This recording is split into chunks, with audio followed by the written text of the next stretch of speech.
Anggota Dewan Pembina Partai Gerindra Andre Rosiada menyebut Anies Baswedan belum pamit ke Prabowo pasca dideklarasikan jadi bakal capres dari Partai Nasdem. Andre menilai seharusnya Anies yang didukung Partai Gerindra selama menjabat sebagai Gubernur DKI Jakarta pamit ke Ketum Gerindra sebelum pensiun. Kalau ingin pamit, ucapkan terima kasih, tentu jadwalnya seharusnya sebelum jabatan gubernur berakhir, pamit baik-baik dan juga sampaikan, mohon maaf Pak, saya akan maju jadi calon presiden. Tapi ternyata permintaan jadwal itu tanggal 6 Desember 2022, setelah berapa bulan mengakhiri jabatan dan berapa bulan deklarasi calon presiden. Untuk membahasnya sudah bergabung di Kompas Petang ada politisi Partai Nasdem Bestari Barus dan Direktur Eksekutif Parameter Politik Indonesia Adi Praitno. Selamat petang Bapak-bapak. Selamat petang, Mbak.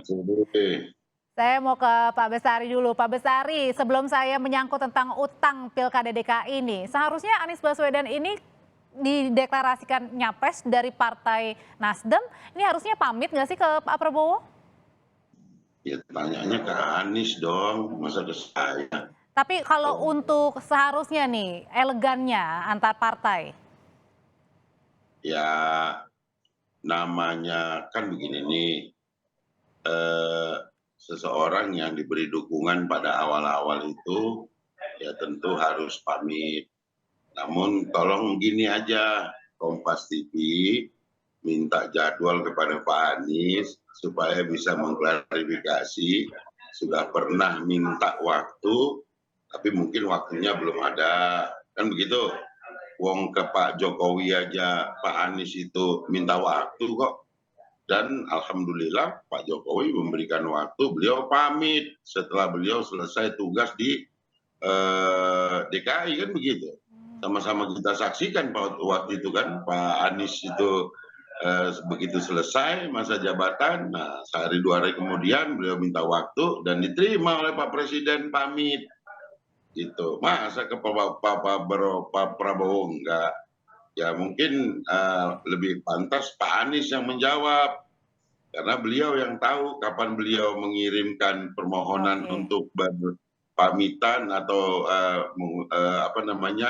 mengunjungi Pak Prabowo, kan begitu. Oke, saya langsung ke Mas Adi. Mas Adi, ini kan Gerindra lagi mengusik nih soal Anies Baswedan, soal belum pamitan, soal adanya utang Pilkada DKI Jakarta. Ini dalam tanda kutip keresahan nggak sih yang dialami Gerindra kalau benar-benar Pak Anies Baswedan ini dijagokan dan akhirnya jadi calon presiden? Ya, saya kira sejumlah elit Gerindra itu sebal ya dengan Anies Baswedan yang kemudian tiba-tiba maju dan dideklarasikan oleh Nasdem untuk maju di Pilpres di 2024. Kenapa sebal? Karena kita lihat misalnya waktu Anies maju di Pilkada DKI Jakarta, itu konon disebut Prabowo Subianto memiliki andil dan kiprah besar, sehingga Anies menang dan berpasangan dengan Sandiaga Uno. Jadi tidak mengherankan kalau kemudian dua amunisi penting yang selama ini tidak diketahui oleh publik langsung menusuk jantungnya Anies Baswedan. Disebut tidak pamitan. Dalam tradisi budaya Timur, tidak pamitan itu ya dianggap kurang sopan sebenarnya. Meski hitam di atas putih gitu, tidak ada persoalan apapun. Tapi prinsipnya ketika Anies disebut tidak pamitan, asumsi yang ingin dibangun adalah bahwa Anies itu tidak sesopan, Anies itu tidak seindah, Anies itu tidak sebaik. Dan Mengubah tidak citra berarti artinya? Kan itu yang sebenarnya ingin disampaikan. Termasuk soal hutang piutang, bahwa Anies pun dalam Pilkada DKI Jakarta ya adalah orang yang juga menerima gitu, ataupun persoalan hutang piutang atau apapun ada, itu adalah perkara biasa. Orang kan kalau melihat Anies itu adalah sosok yang baik, intelektual, yang sama sekali tidak ada kaitannya dengan persoalan uang, dengan persoalan etika dan seterusnya dan seterusnya. Jadi ini muncul karena kesebelan saja sih sebenarnya. Kenapa yang dari dulu bersama dengan Prabowo, dengan Gerindra, kok tiba-tiba nyapresnya itu bersama Nasdem dan Bang Bestari Bang. Jadi dan kekesalan itu dalam tanda kutip, kekesalan dan kesebalan itu munculnya sekarang nih. betul betul. Dan orang kan tidak lagi bicara tentang substansi, orang tidak lagi bicara tentang soal pamit dan tidak pamit, tidak lagi bicara soal hutang pihutang yang sudah diklarifikasi oleh Anies. Yang jelas Anies itu sudah diserang oleh elit-elit Gerindra dengan dua isu yang sampai saat ini bergulir.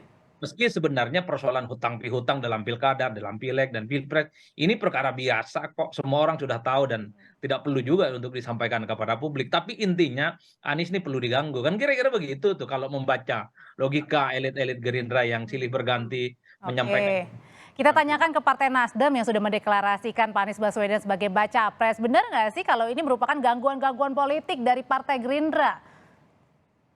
Ya, saya tidak ingin mengomentari itu sebagai gangguan politik, tapi kalau dibilang gangguan dari untuk menjadi presiden itu, ya jangankan mau jadi presiden, jadi gubernur, wali kota, bahkan ketua RW aja pun gangguannya kan besar. Tapi kan gangguan itu sebagai alat ukur bagi kita-kita yang mencalonkan. Oh, kalau nggak ada gangguan sama sekali, berarti yang kita calonkan ini barang kecil. Mhm. Ini kan barang besar. Tapi kalau kemudian, wah dulu bersama partai ini, dulu begini. Ya kan ada juga. Dulu di Indonesia itu biasa kok. Setelah kita katakanlah menjadi dua kontestan dengan kubu yang berbeda, kalau sudah selesai pemilu kemudian bergabung ke sana ke sini juga kan nggak apa-apa. Contoh misalnya Partai Gerindra selesai pemilu kemudian Pak Prabowo ikut bergabung, Pak Sandinya sekalian juga bergabung. Toh masyarakat juga tidak memberikan penilaian macam-macam, Partai Gerindra masih surveinya bagus. Jadi Anda menganggap Pak Anies Baswedan ini kemudian dan tanda kutip ditakutkan oleh jagoan-jagoan lainnya nih bakal menang nantinya, makanya diganggu dari sekarang. Ya namanya baru Pak Anies yang katakanlah terdeklarasi secara baik pada hari ini. Ada kemudian awalnya hanya Nasdem, kemudian kawan-kawan PKS dan Gerindra mengikut. Ya artinya ini kan sudah cukup. Ya kalau dibilang takut, saya berharap bukan takut, tapi menjadi kewaspadaan bagi semua bahwa sudah ada loh bakal calon presiden, mari kita waspada untuk menyiapkan lawannya. Bukan kemudian dengan mengungkap hal-hal yang sebetulnya ya menurut saya itu hal-hal nggak penting. Suratnya itu udah beredar, surat utang-utangan itu udah beredar kemana-mana dan semua orang membaca akhirnya memberikan kesimpulan, loh sebetulnya nggak ada utang dong, kan begitu tuh. Oke, Mas Adi, kalau kayak gini caranya artinya sudah semakin kelihatan dong mana poros-poros yang nantinya akan di 2024. Artinya mungkin Anies Baswedan dijagokan versus di luar Anies. Ya saya kira memang siapapun yang punya potensi maju pilpres di 2024 pasti akan menghadapi begitu banyak kendala ya, gangguan, kritik, kemudian hal-hal yang sifatnya mendowngrade. Ya suka tidak suka, dua hal ini kan untuk mendowngrade Anies gitu ya. Bahwa Anies yang dipersepsikan orang baik, tidak ada persoalan dengan logistik misalnya. Tapi nyatanya dengan serangan ini kan secara terbuka bahwa Anies juga sama dengan politisi-politisi yang lainnya. Saya membaca ini tentu kesebelan dari sejumlah elit Gerindra Anies yang dari dulu bersama didukung kok malah nyapres dari partai yang lain, bukannya mendukung Prabowo Subianto, bukannya mendukung Gerindra, kan begitu ceritanya. Tapi kan banyak yang lupa Anies ini kan bukan kader partai politik tertentu, bukan kadernya Gerindra juga, jadi bebas sebenarnya Anies mau ke Nasdem mau ke PKS, bahkan dulu Anies itu diasosiasikan dengan PKS banget gitu ya, disebut dengan kelompok-kelompok yang secara tradisional kelompok dengan para aktivis Islamis misalnya, tapi nyatanya dari Nasdem. Tapi pada Ya, prinsipnya itu itu mungkin Mas Adi, ya. saya potong juga. Dulu Silakan, Pak kita Besari. ya kita dukung tuh Ridwan Kamil tuh. Tapi begitu kemudian dia pindah ke Golkar, kita nggak ribut-ribut amat, biasa aja. Nggak pakai ngomong, kita ya udah memang itu pilihannya ya. Kita juga nggak ingin megangin juga. Oke. Oke, berarti ini dalam artian adalah seorang Anies Baswedan begitu mahal ya, makanya diributkan dan kemudian disebalkan. Begitu ya Mas Adi? Ya tapi pada prinsipnya menurut saya begitu, karena Anies ini kan the one and only, adalah orang-orang yang di luar koalisi politik pemerintahan saat ini yang punya potensi juga mendapatkan tiket pencapresan. Karena kalau melihat rata-rata, Gerindra kan tidak nyerang nama-nama lain, tidak nyerang misalnya Ganjar Pranowo, tidak nyerang Puan, tidak nyerang Andika Perkasa, tidak nyerang yang lain pokoknya Erlangga Hartarto dan seterusnya dan seterusnya. Jadi menurut saya ini semakin mengeraskan kutub-kutub siapa yang di luar kekuasaan Jokowi saat ini dan siapa yang berada di dalamnya.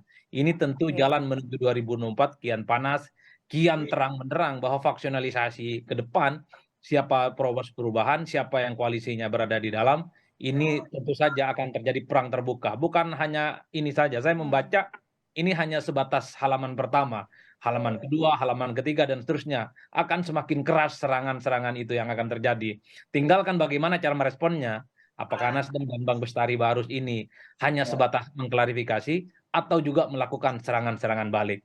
Toh semua politisi, semua orang yang maju Perlu lah. punya bolong masing-masing. Semua politisi, semua elit pasti ada plus dan minusnya yang saya Gimana kira Pak Bestari, singkat saja? baik untuk Nah, disampaikan kepada saya publik. kira begini ya, membuktikan bahwa Nasdem itu ahli silaturahmi, toh waktu kita datang ke sekber Gerindra PKB, itu mesra minta ampun kok. Jadi nggak tergambar di situ bahwa mereka lagi sebel atau apa. Ini kan gorengan-gorengan publik atau orang-orang yang ada di pinggir-pinggir. Biasalah manas-manasin. Artinya di luar Partai Gerindra ya yang dimaksud? Gitu. Ya, itu elit Gerindra terima kita baik-baik sekali itu di Baik. PKB Gerindra tuh. Cuman kan problemnya yang mengkritik Anies Baswedan itu juga tidak ditegur Baik. oleh Gerindra. Baik. Karena itu dianggap sebagai sikap politik kelembagaan. Ya. Kalau Anda, Sandi, Nah dulu Bapak-Bapak, perbincangannya sudah selesai, nanti kita akan diskusikan di lain kesempatan. Terima kasih politisi Partai Nasdem Pak Bestari Barus dan Direktur Eksekutif Parameter Politik Indonesia Mas Adi Praitno. Sehat selalu Bapak-Bapak.